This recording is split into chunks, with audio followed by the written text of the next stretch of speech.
Hello everybody. I want to start off by saying this is not a woodworking video.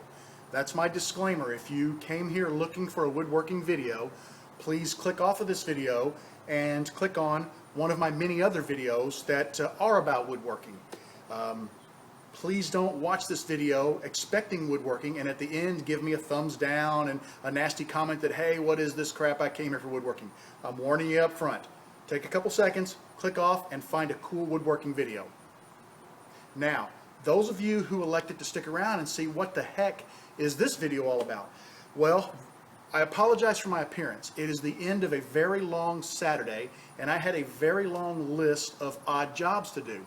And I thought I would, just for fun, record those odd jobs and just kind of show you guys a quick video, sort of a day in the life of RJBWoodturner. These are the types of things that I do on a regular basis on Saturdays. I've always got a list of chores to do, and generally when I am finished with them, that's when I head out to my shop and have a little fun.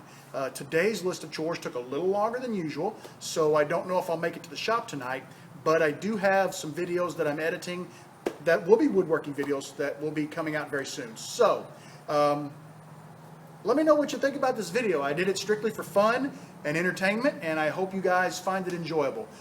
First honeydew for the day, and I'd already kind of started on it before I grabbed the camera, is I need to clean the rust off of this gas line, and I'm going to go ahead and shoot some gray paint on it. And really it's just kind of an aesthetic thing because you can see this from the street and it looks kind of tacky with all of the rust. So I'll get my grinding wheel and we'll get started.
I'm going to take a minute and I'm going to remove this ground wire from the meter so that I can sand under it and paint that area, and we'll reattach it once we're finished.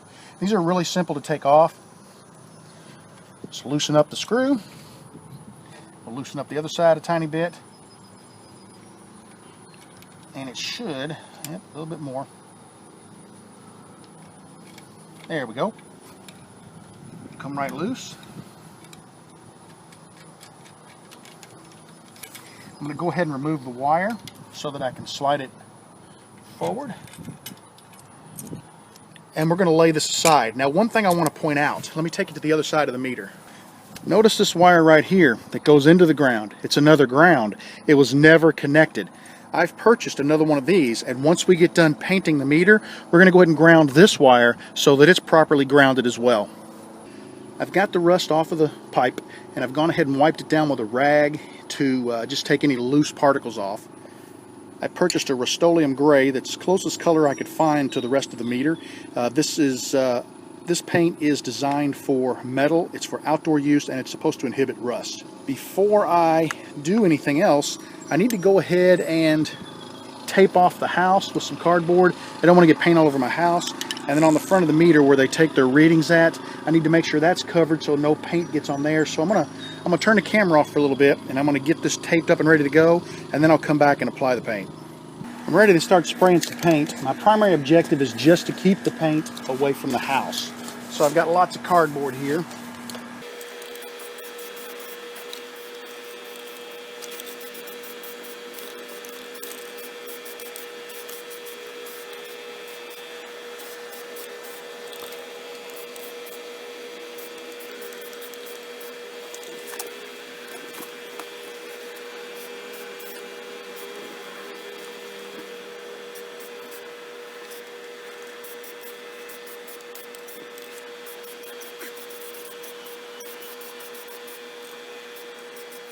I'm very happy. That gray was almost an exact match with the meter.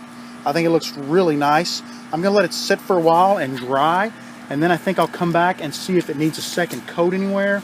If it does, I'll get that applied. But once it's completely dry, I'll go ahead and reattach the ground clamp here, and then I'll get the new clamp I bought attached down on the bottom over there for the second ground. My paint is finally dried, and I just need to go ahead and get the tape removed, and then we'll get our ground wires reattached so that everything's nice and safe.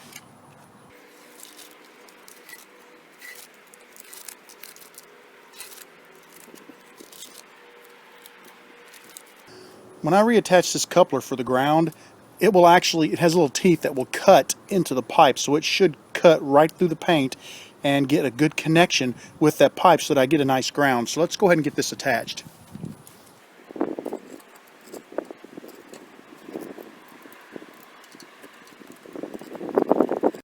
I don't want to scratch my paint up any more than I have to, so I'm disconnecting the screw and reconnecting it. And I think since the wire comes out the side that I'll go ahead and just attach it from the side.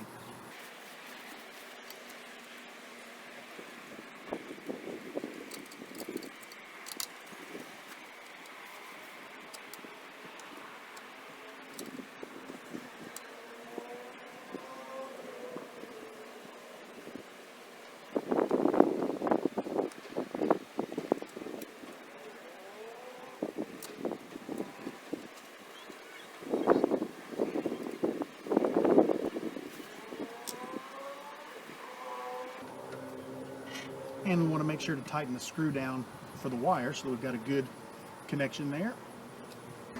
I've got this ground wire here, and there's quite a bit of slack, so what I'm going to do is I think I'm going to mount my clamp up here where I can get a nice grip on this pipe, and then I'll just unravel this knot, bring it on up, and I'll shorten it, strip a new section off, and get it hooked into the clamp.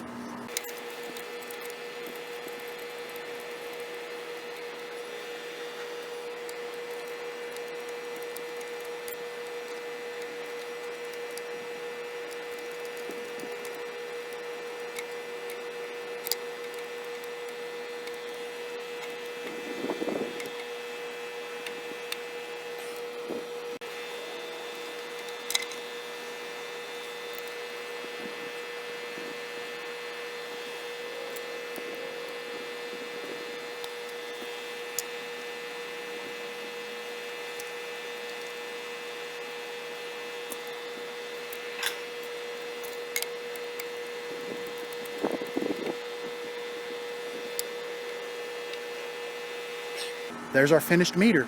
All of the rust is removed, the meter's painted, it looks really nice, and I've got it properly grounded from the house as well as into the ground on the left.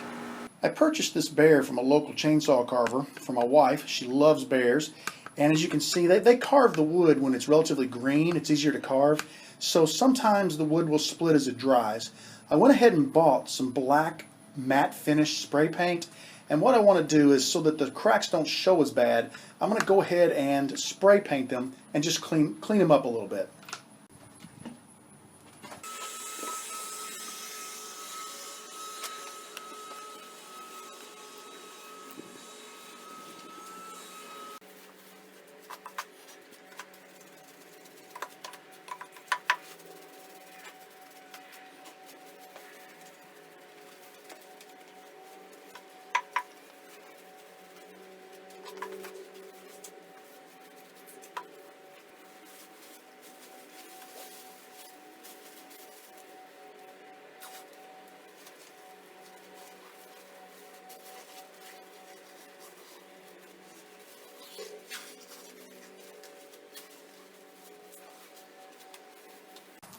I got a little matte black Rust-Oleum. This is for wood, metal, plastic. It'll pretty well bond to anything, and it's also for outdoor use. So this will be great since the bear sits on the front porch.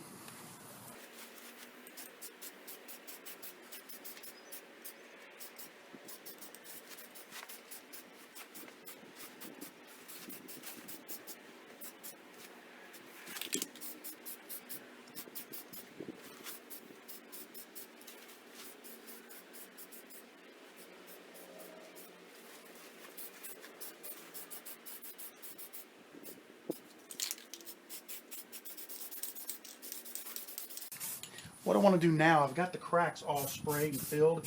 Since this could possibly be a different color, I just want to kind of blend with a little bit of extra paint. That way it's not as obvious that I did the touch-up work.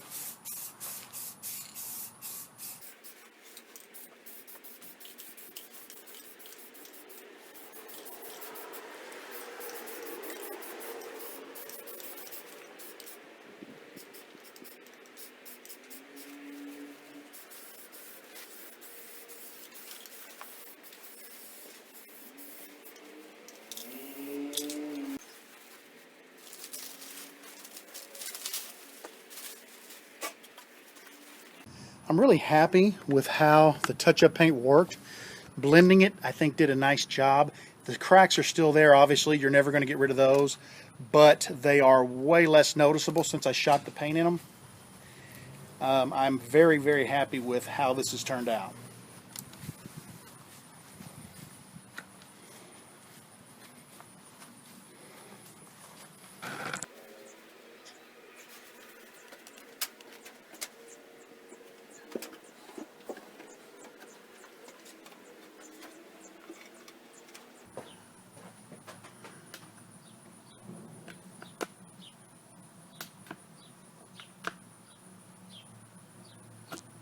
There are some things that work just fine and don't really cause an issue, but they just bother you in the way that they were taken care of.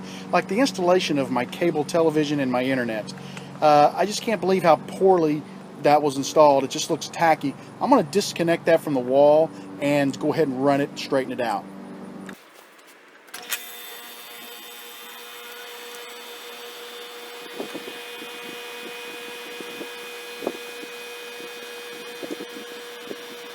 You also need to temporarily disconnect this ground wire. It's just going to make it difficult to straighten things up. We'll put it back when we're done. I had some anchors in my garage that were similar in size to the ones that I moved from the wall. They were too far gone to use a second time. And I selected a 3/16 inch masonry bit, which is the size required for these anchors. You could tell a masonry bit because they have these little ears out on the outer tip of the bit, and that allows it to dig into the concrete. Now what I want to do is just straighten that pipe up, and we'll go ahead and set the clamp at the bottom to hold the pipe straight, and then we'll put the clamp in the top for the wire.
In my opinion, that's a much cleaner installation. It just doesn't grab your attention. The way it was, you'd walk past the house, and because that pipe was going off at an angle, it just sort of grabbed your attention. Now it's not as noticeable, and I think it's much more aesthetic, and I'm much happier with the way it looks now than the way it did look. This is my yard barn, and you can see I've got one major problem, and that problem is this ladder right in the middle.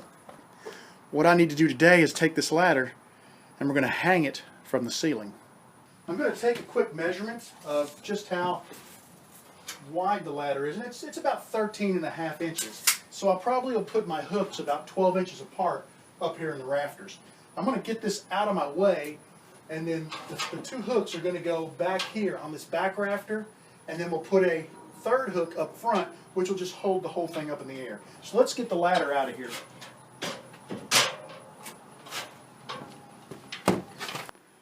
This ruler is exactly 12 inches in length, so it'll be a great measuring stick for me to mark the holes for my hooks.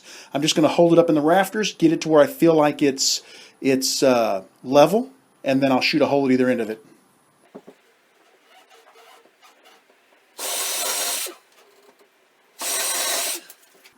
These are the hooks I'll be using. I'm going to go ahead and get them threaded into the rafters, and then we'll get our chain cut to the proper length for hanging the ladder.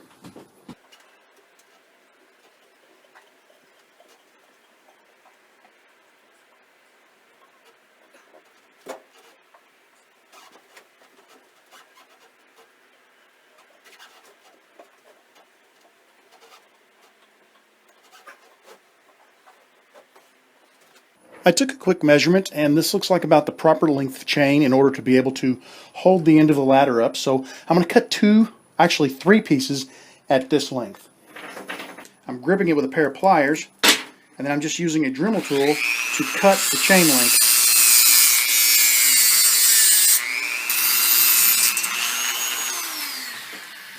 And with that cut, I've got the length of chain that I need to hang the ladder from the ceiling.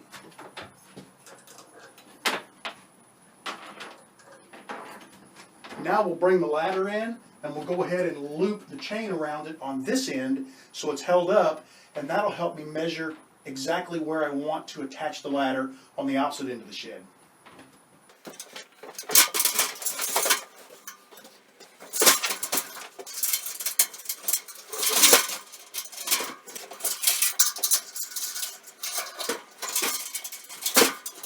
Now what I want to do is just take my ladder up and find the spot where I want to hook, and I believe we'll put it on this side, right about here.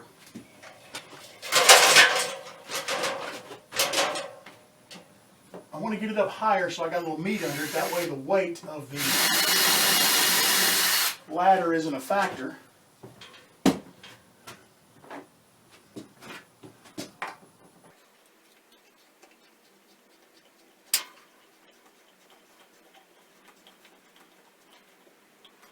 Alright, got my third piece of chain.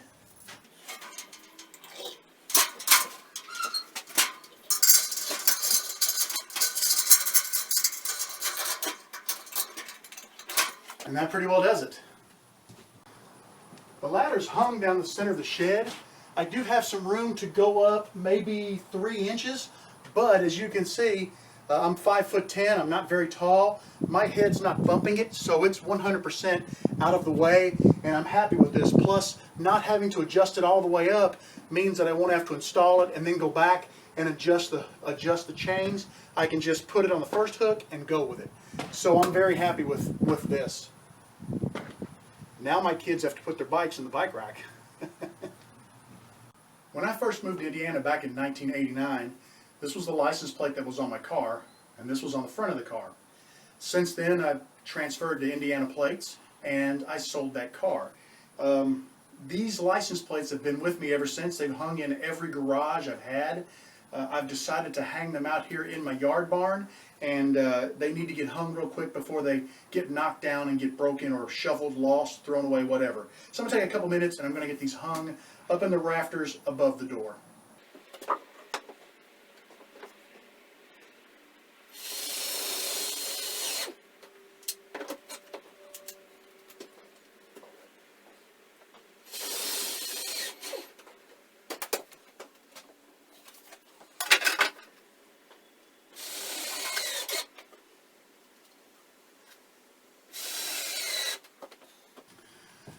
And that's just a little reminder of my old Kentucky home.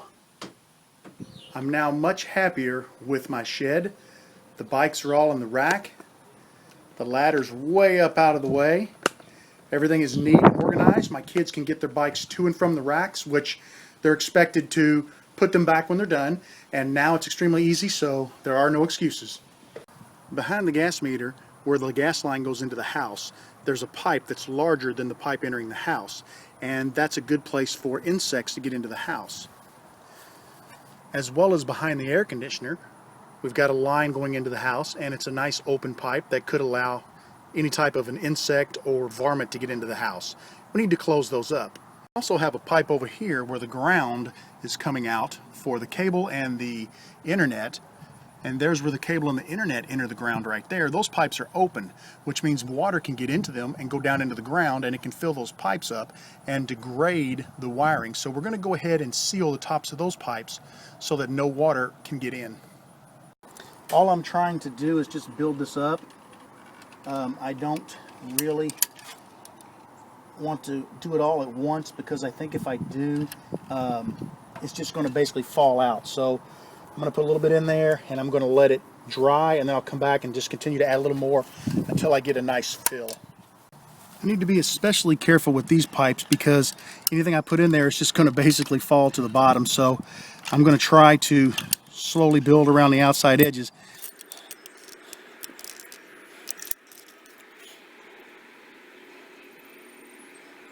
That's pretty good to start with, and I'll come back and, like I said, put another coat.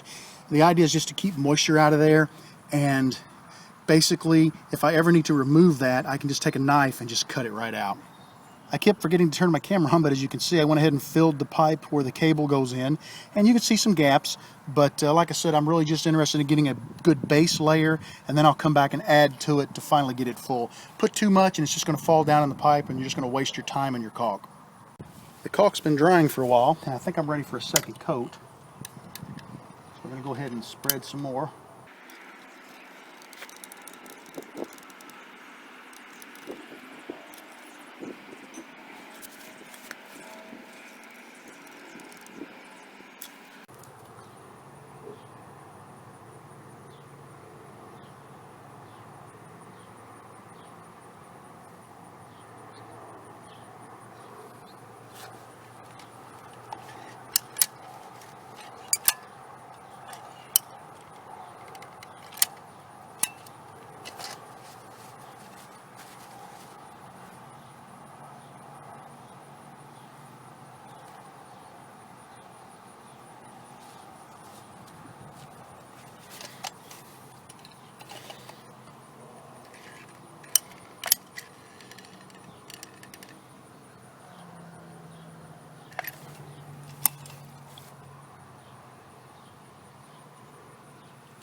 And that hole is completely sealed.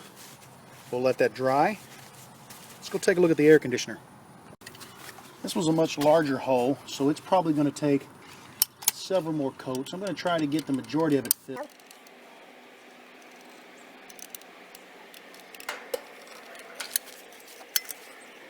Smear that around just a little bit. I think it's going to take at least one more coat to level out. But other than that, I'm really happy with how it's coming together. Let's go take a look at the pipes. It's really good. There's just a couple little spots. A little caulk in the back here, around both sides. Fill that little spot there and just give it a little bit to level it up. Let's smooth it out. I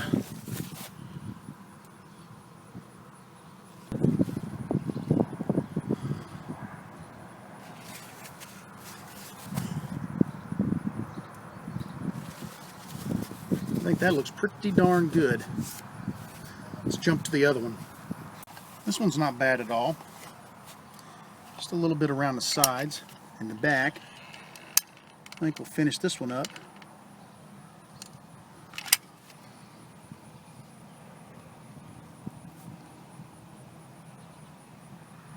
I'm hoping this might be the last application for the air conditioner pipe. I've got a good base behind it, so I'm hoping just to fill it all in and smooth it over.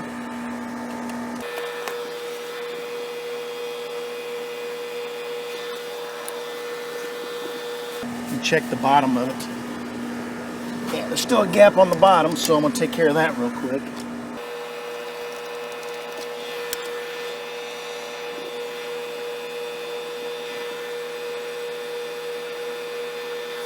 Alright, I really like how that looks. I think that's going to do the job.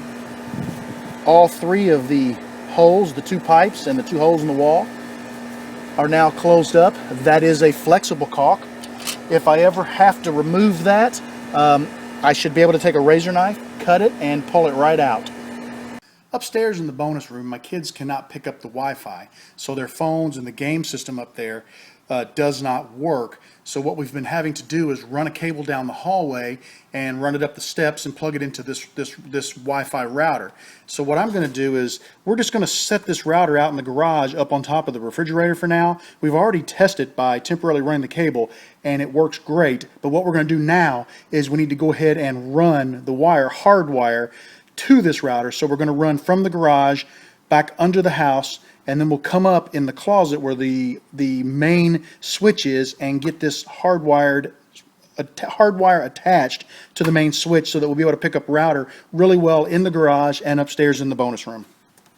The first thing we need to do is drill a hole in from the inside of the garage up under the house through the seal plate.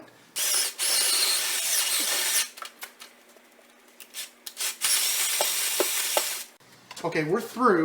I've grabbed a coat hanger and I'm just going to stick it in the hole and see how far through it goes. I'd say we're all the way through. So we'll leave the coat hanger there. That way when we go into the house, we can find the coat hanger. We can attach our wire to it with some tape and pull it on through. We've got our wire through the wall. We need to go into the crawl space and we can pull the wire through from the other side. All right, I'm ready for the subterranean crew is entering the building.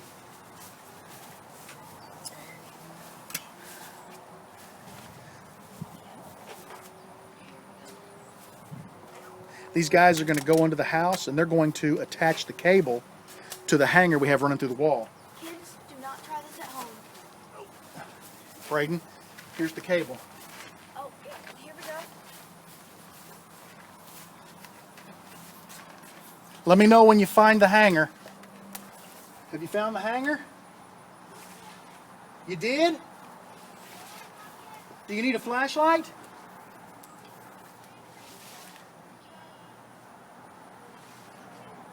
All right, tape the wire to the hanger. I'm going to go around the other side and pull it through. The boys under the house have got the wire attached to this coat hanger, and I'm just trying to fish it through the wall. There we go. And now what I'll do, I'll just cut this off and we'll pull as much cable through as we need. All right, we're under the house. We've got the wire run through the garage. Now what we got to do is if you look up in the ceiling here, let me get the camera turned up. There's a hole right here where our cable TV and our other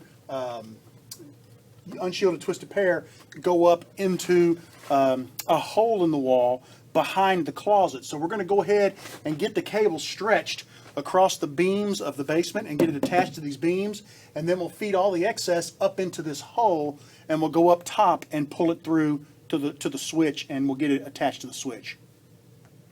All right, we got to get the cable run across the joist from where it comes in at, and that's what the boys are doing.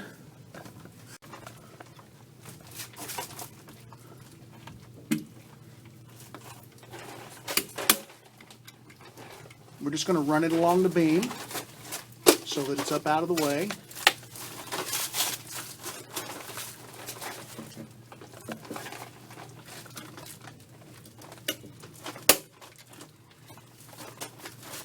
Now take it up over the pipes, guys. If you want to hand it over the pipes to me on the other side, I'll take it from you. Over the pipes. Can you hand me a loop? There we go.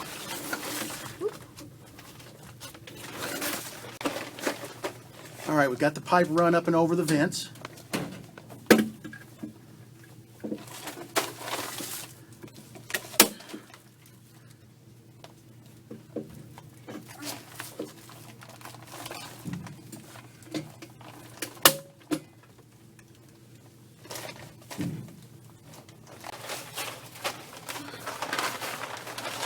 Just keep coming on down that same joist, and then once you get to the white pipe there, then you can bring it across at an angle.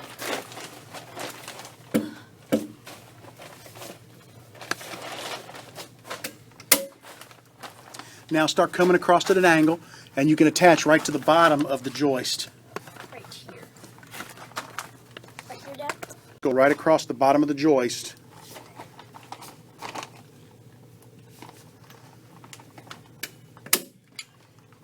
Okay.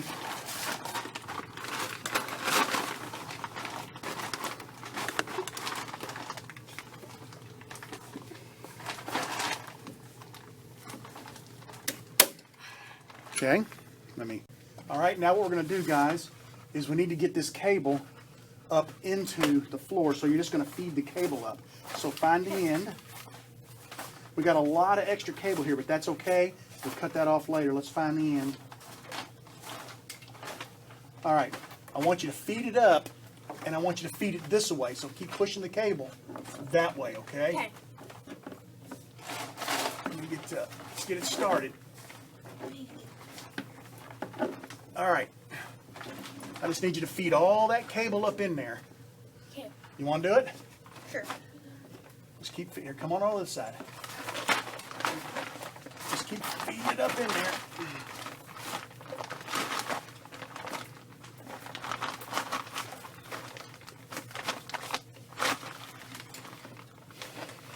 You see what I was doing? Yeah.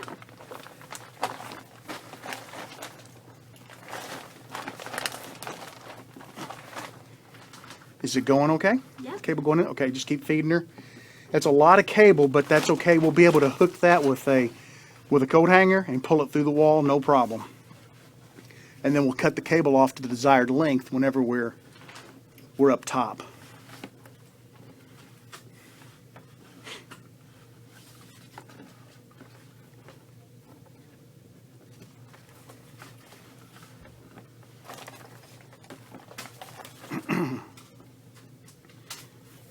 Looks like you're about done. Good.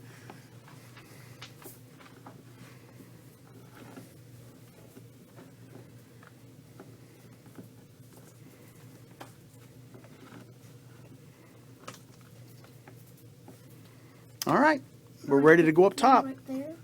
That's perfect. You can put a staple right there. Yeah, go ahead and put a staple right there. There you go.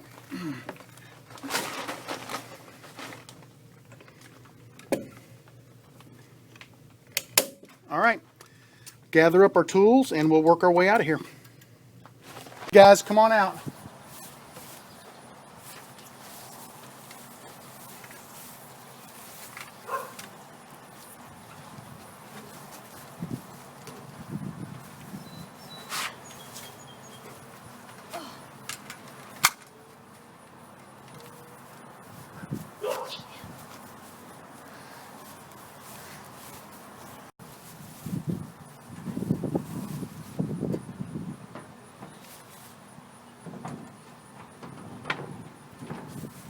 Here's where the cable is going to come through into the closet. So we need to get this faceplate off, and then we'll hook our cable and pull it through right here.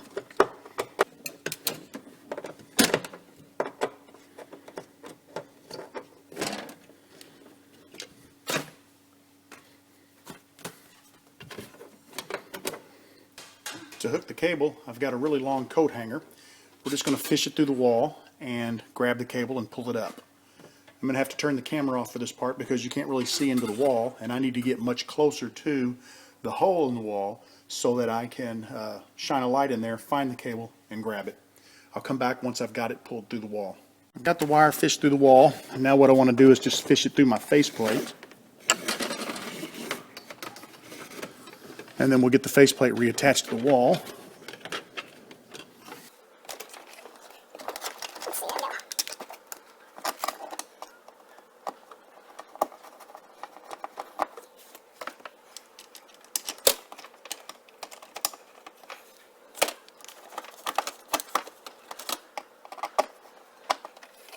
Now we're ready for some cable ends.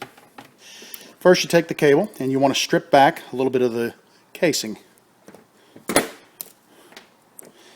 Inside the cable you've got a wire, or I'm sorry, a string that you use for tearing the casing off, and then you've got this little splitter that goes between the wires. We just get rid of those. Next up we have 4 pairs of wires, and we want to separate each one of them into its individual pairs, or its individual wires.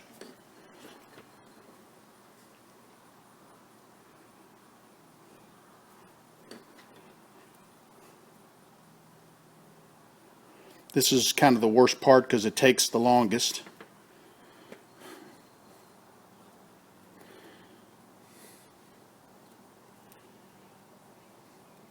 Okay, just about. Now, the pattern that I use is orange, white, orange, green, white, blue, blue, white, green, brown, white, brown. And I wire this way on both ends of my cable. Just get my wires straightened out, and I'm going to flatten out the end here so that it goes up inside of the connector. Now we'll check our wires. We've got orange, white, orange.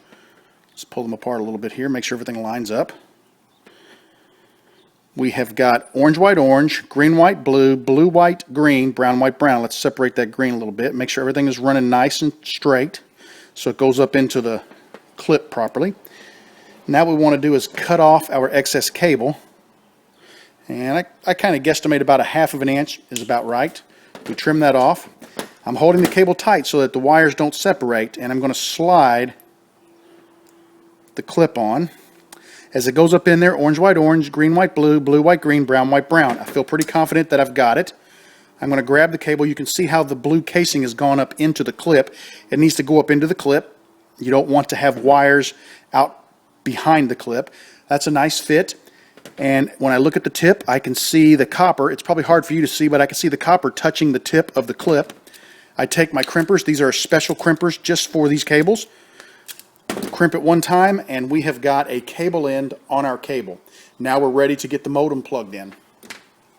I've got everything plugged in, and we have activity on the router. The kids have tested it, and they say it's working great. We have a water softener in our house, and I need to check it and make sure that it has plenty of salt pellets in it. Looking at the front panel, I can see there's a flashing light. Now, you probably can't see it in the video. I'll get you a little closer here in a second, but that tells me that I need to add salt to the softener. Let me show you the light. You can see the light flashing at the bottom left corner of the control panel. That lets us know we need to add salt.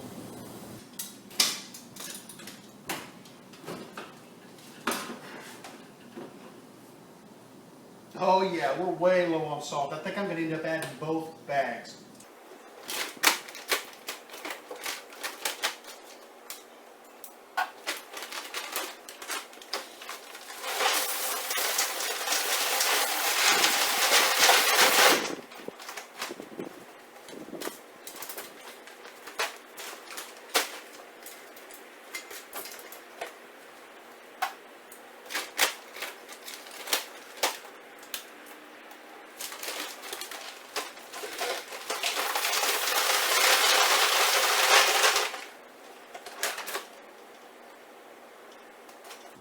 I'll hit the set salt level button, and that should reset the light, and it'll blink again when it's ready for more salt.